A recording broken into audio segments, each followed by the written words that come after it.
just need to reassemble.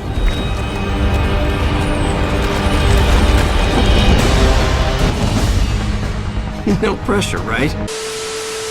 No pressure whatsoever. Anyways, welcome back, true believers and all you merry Marvelites, to another very exciting Avengers project related video. So with us now less than one whole week away until Square Enix's live E3 2019 presentation on June 10th, fans are more eager than ever to actually witness what the Avengers project has in store. Especially given that we now know some of the concrete details about the game from the E3 Coliseum post that did describe lots of aspects relating to what you can do within Marvel's Avengers. And with this game currently being discussed as being one of the biggest potential highlights of this year's E3, there is in fact a lot of pressure riding on whether or not the Avengers project will in fact turn out to be a really worthwhile experience, especially after waiting so long. So that's why I wanted to take the time in this video to fully talk about whether or not you should be extremely hyped or potentially worried about the upcoming footage that we are going to receive about the Avengers project at E3 2019. But of course, when it comes to characters as special as the Avengers, given how beloved they are worldwide, you would automatically think that almost everyone in their right mind would be totally hyped for the game no matter what. However, one of the biggest red flags that I do have about this game so far is the promise from both the creative director of this game of Sean Eskeg and the main developer slash publisher of Square Enix themselves, claiming that we would receive footage and info about this game sometime last year in 2018. And alongside with both parties not fulfilling on their promises, which were guaranteed to us over 2 years ago, the only realistic bit of information that we did have to keep us going is the fact that Eidos Montreal were hiring someone as a monetization specialist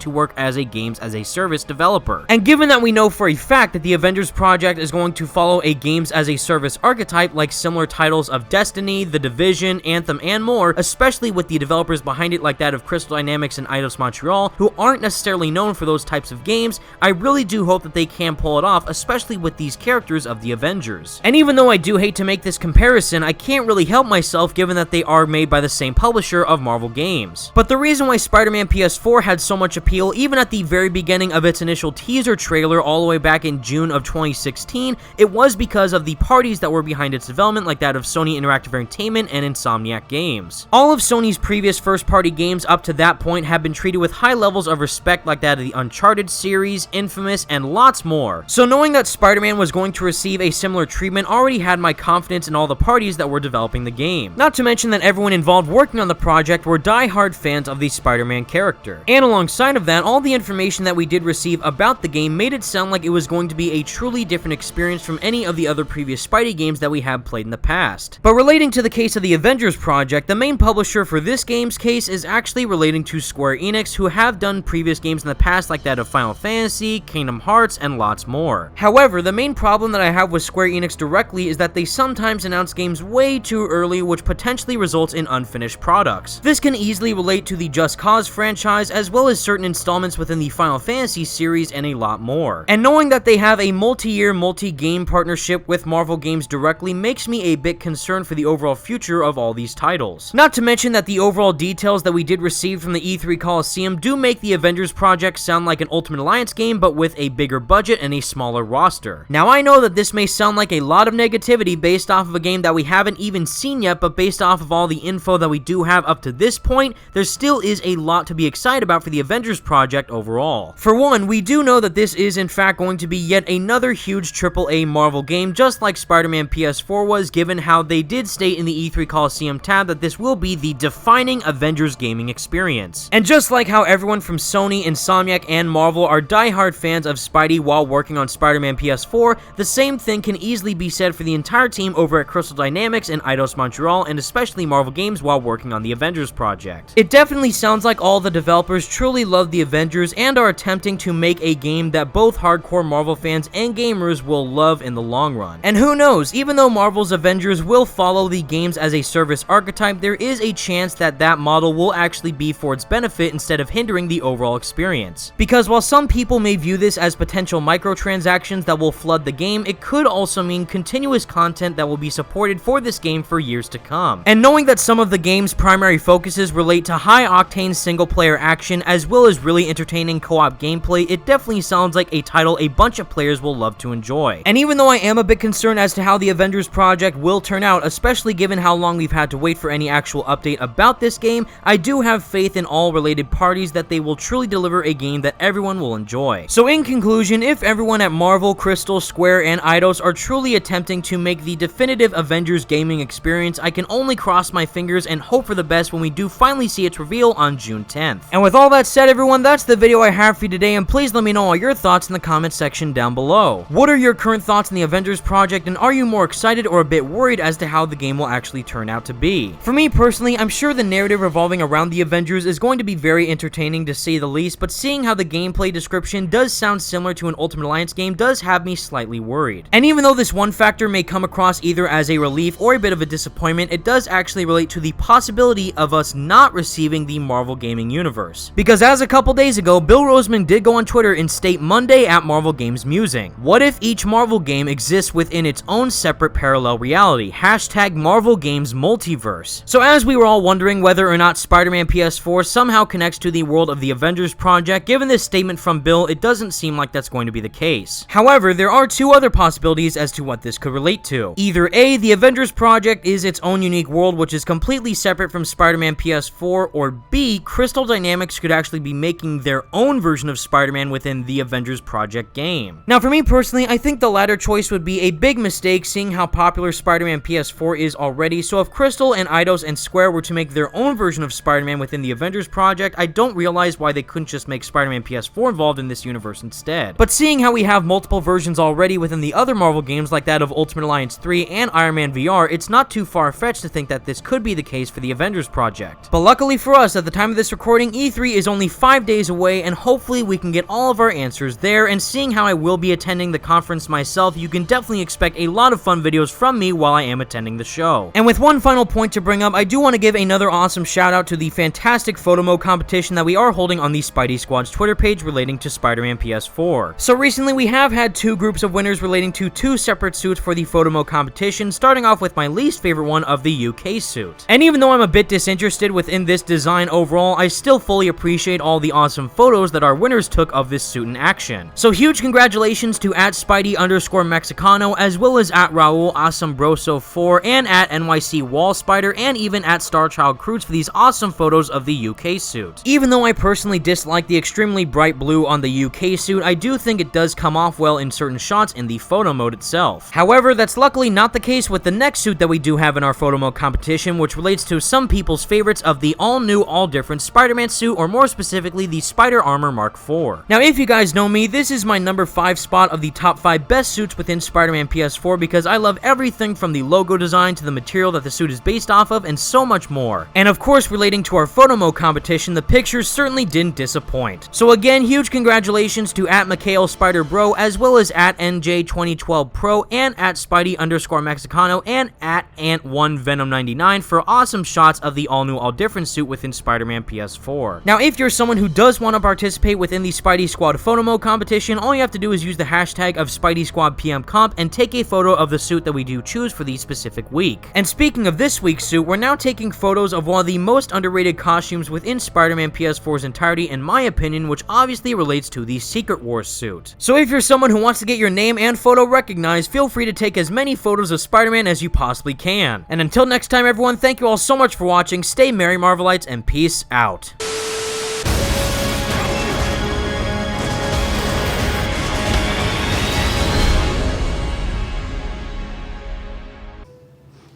How are you guys planning on beating that?